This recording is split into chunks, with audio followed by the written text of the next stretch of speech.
একদিন এক দরবেশ হাঁটছিলেন নদীর ধারে। হঠাৎ দেখলেন এক লোক রুটির শেষ টুকরোটি পানিতে ছুঁড়ে ফেলছে। দরবেশ জিজ্ঞেস করলেন, ভাই, তুমি রুটিটি কেন নষ্ট করছো?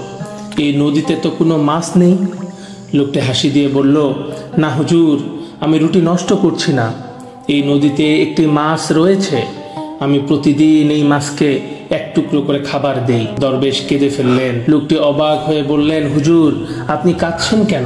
দরবেশ বললেন, তুমি প্রতিদিন যার খাবার দেওয়ার জন্য এখানে আসো, সেই মাছের রিজিক আল্লাহ তাআলা তোমার মাধ্যমে এখানে পৌঁছে দিচ্ছেন। ভাবো যে আল্লাহ একটি মাছের জন্য এমন ব্যবস্থা করতে পারেন, তিনি কি তোমার আর আমার খবর রাখেন না? নিশ্চয়ই আল্লাহ তাআলা তোমার, আমার এবং পৃথিবীর সবার খবর রাখেন। তিনি হলেন আর-রাজ্জাক। তাই আমরা সব সময় আল্লাহর নেয়ামতের শুকরিয়া আদায় করব। ভিডিওটি ভালো লাগলে লাইক দিন, সাবস্ক্রাইব করে আমাদের পাশেই থাকুন, কমেন্টে জানিয়ে দিন গল্পটি আপনার কেমন লাগলো। দেখা হচ্ছে পরবর্তী ভিডিওতে ইনশাআল্লাহ।